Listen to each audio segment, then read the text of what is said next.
আসসালামু আলাইকুম প্রিয় বন্ধুরা, দেশীয় প্রবাসে যে যেখান থেকে দেখছেন প্রত্যেককে শুভেচ্ছা জানাচ্ছি। আশা করছি যে যেখানে আছেন ভালো আছেন, নিরাপদে আছেন। এই যে চিত্র দেখছেন এটি হচ্ছে টঙ্গীর তুরাগ তীরে কামারপাড়া এলাকা। সেই কামারপাড়া এলাকার যেই নদীর তীর, সেই নদীর তীরে, এবং এটি হচ্ছে বর্তমান চিত্র। নদীর তীরের ওপরে এলিভেটেড এক্সপ্রেস হয়ে চলে যাচ্ছে, নিচের দিকে এই যে সড়ক হচ্ছে, সড়ক এখনও নির্মাণ কমপ্লিট হয়নি, সড়ক হচ্ছে, এবং সড়কের পাশেই কিন্তু আবার বসে বসে নদীর সৌন্দর্য উপভোগ করার জন্য নতুন ব্যবস্থাপনা তৈরি করা হচ্ছে এবং এই কাজটি এখন চলমান রয়েছে। এটি একটা বড় প্রকল্প। আমরা জানি যে বছর দুয়েক আগে নদীর চারিদিকে যে দখল ছিল, সেই দখলগুলো মোটামুটি একটা বড় অভিযানের মাধ্যমে অনেক প্রভাবশালীদের সব বিল্ডিং কনস্ট্রাকশন অনেক কিছু সরিয়ে দিয়ে নদীগুলোকে দখলমুক্ত করা হয়েছে। করার পরে সাথে সাথে সেই নদীগুলোর সীমানা অনেক আগে একবার চিহ্নিত করা হয়েছিল, প্রাচীর দেওয়া সীমানা পিলার দেওয়া হয়েছিল, কিন্তু সেগুলোতে ত্রুটি থাকার কারণে সেগুলো আবার নতুন করে আবার দাক্ষতিয়ান করে আবার সব নকশা দেখে নদী একটা আবার নদীকে যে পুরনো চেহারায় ফিরিয়ে নেওয়া, পুরনো চেহারায় তো আর ফিরবে না, নতুন করে যেন কেউ দখল করতে না পারে সেজন্য ওই দখলমুক্ত করে নদীকে একটা স্থায়ী ব্যবস্থাপনার মধ্যে আনা হচ্ছে। তো এর মধ্যে প্রথম কাজটি হচ্ছে যে দেখছেন যে ওয়াকওয়ে নির্মাণ করা হয়েছে, ওই যে পানির মধ্যে যেটি দেখছেন, এটি কিন্তু একটা অনেক বড় কাজ।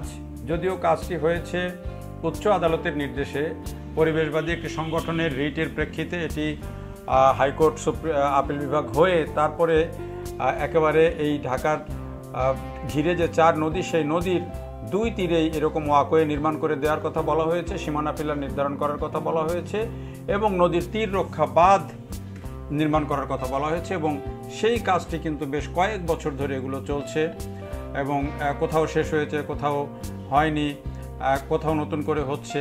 তো এরকমই একটি এই যে টঙ্গীর যে তুরাগ নদীর তীরে আমরা এখন যাচ্ছি, উপরের দিকে এক্সপ্রেসওয়ের কাজ চলছে আর নিচের দিকে যে সড়ক উঁচু করা হয়েছে। আগে যারা আবদুল্লাপুর থেকে আশুলিয়া যাওয়া আসা করতেন বা এই সড়ক দিয়ে যাওয়া আসা করতেন, তারা এখন দেখবেন যে যাওয়ার সময় যদিও এখন গাড়ি কম চলে, কিন্তু বাম দিকে শুধু একটা লেন আছে আর উপরের দিকে দেখেন ডান দিকে রাস্তা পুরো উঁচু করে ফেলা হয়েছে।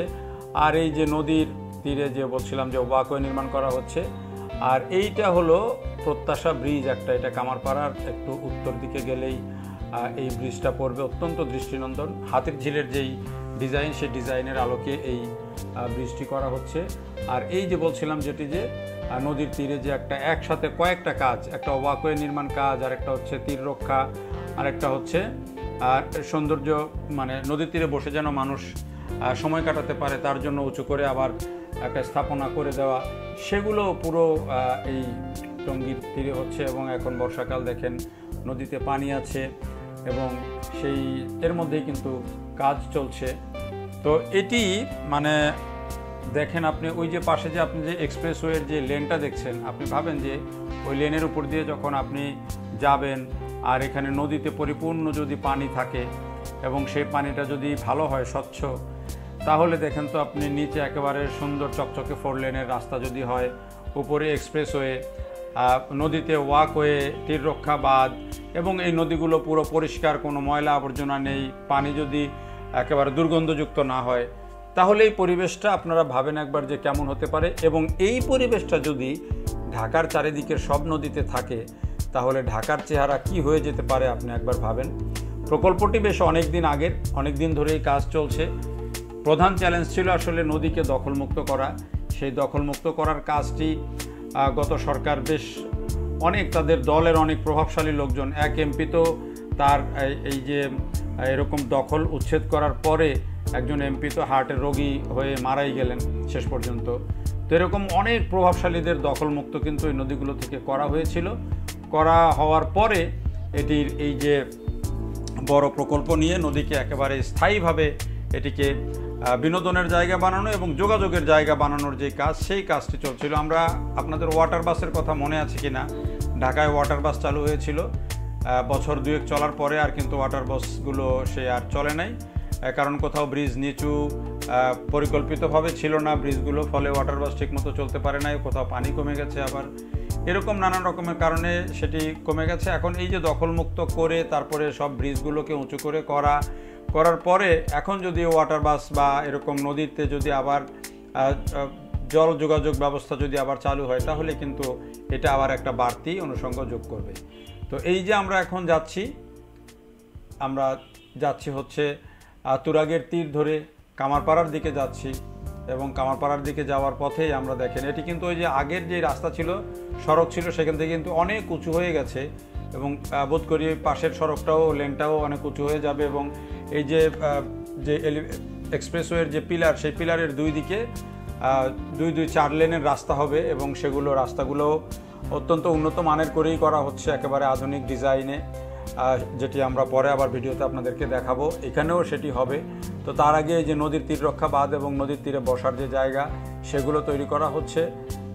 করার পর সাথে সাথে আবার এই রাস্তার কাজও চলছে।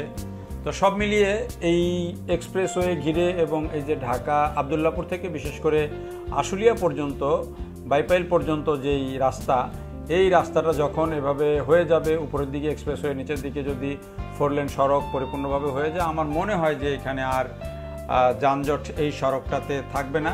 কারণ এটি একটা বড় কাজ হচ্ছে যে বাইপাইল থেকে, অর্থাৎ ইপিজেডেরও পর থেকে যে এক্সপ্রেসওয়েটা উঠে আসছে, এখনকার যে ঢাকা এলিভেটেড এক্সপ্রেসওয়ে আছে, যেটি চালু আছে এখন, সেটির সাথে যুক্ত হয়ে যাবে, এবং এটি 24 কিলোমিটার দীর্ঘ হবে। এই 24 কিলোমিটার দীর্ঘ আর এখনকার যেই আমাদের যে ঢাকা এলিভেটেড এক্সপ্রেসওয়ে যেটা কুতুবখালী পর্যন্ত যাবে, তখন পরিপূর্ণভাবে যখন এটা হয়ে যাবে, তখন কিন্তু এখানকার যে এই রাস্তা 47 কিলোমিটারের মতো এক্সপ্রেসওয়ে টানা হয়ে যাবে। তখন বাইপাইল থেকে মাত্র 50 মিনিটে কিন্তু চলে যাবে কুতুবখালী রোড পর্যন্ত, অর্থাৎ ঢাকা চিটাগাং হাইওয়েতে। এটি যখন হয়ে যাবে, তখন আপনার দেখেন ঢাকার উপরে দিনের বেলায় গাড়ির চাপ কমবে, পাশাপাশি উপরে দিয়ে যখন বড় গাড়িগুলো চলে যাবে, নিচের দিকে তখন অটোমেটিক্যালি কিন্তু গাড়ির সংখ্যা কমে যাবে। কমে গেলে তখন আবার এটি 4 লেন রাস্তা হয়ে যাচ্ছে। তখন এখানে কিন্তু আবার আরও সড়কে তখন মানুষ অনায়াসে স্বাচ্ছন্দ্যের সাথে চলাচল করতে পারবে। যেগুলো মোটরসাইকেল বলে অন্য ভেহিকেল যেগুলো আছে, সেগুলোও কিন্তু অনায়াসে খুব দারুণভাবে চলাচল করতে পারবে এই নিচ দিয়ে। তো সেই কাজগুলোই এখন চলছে। আমরা দেখেন বলতে বলতে কামারপাড়ার এখানে যে র্যাম্প, সেই র্যাম্পের কাছে আসলাম। এখানে 2টা র্যাম্প আছে, ওঠা এবং নামার। আর উপরের দিকে দেখেন কামারপাড়ায় একটা ব্যাপক কর্মযজ্ঞ চলছে। এগুলোর পিলার হয়ে গেছে, পিলারের গার্ডার সেগুলো উঠছে, আই গার্ডারগুলো উঠে গেছে, স্ল্যাবগুলো উঠছে। এখন এগুলো উপরে ঢালাই হলেই কিন্তু সড়ক হয়ে যাবে। ঢাকা আশুলিয়া এলিভেটেড এক্সপ্রেসওয়ে 2026 সালের মধ্যে শেষ করে এটিকে মানুষের চলাচলের জন্য খুলে দেওয়ার টার্গেট নেওয়া হয়েছে।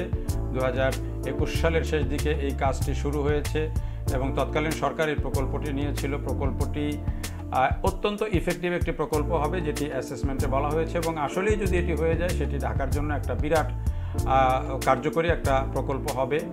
তো আসলে ঢাকার চিত্রটা বদলে যাবে, কারণ একটানা আপনি একেবারে বাইপাইল ইপিজেড থেকে শুরু করে চিটাগাং রোডে চলে যাবেন এক্সপ্রেসওয়ের উপর দিয়ে। দিনের বেলা, রাতের বেলায় সবসময় কিন্তু বড় গাড়িও চলতে পারবে। তো যারা দেখলেন, সবাইকে অনেক ধন্যবাদ। এরপরে আমরা নিশ্চয়ই এই বাকি অংশের কাজগুলো পর্যায়ক্রমে দেখানোর চেষ্টা করব। আল্লাহ হাফেজ।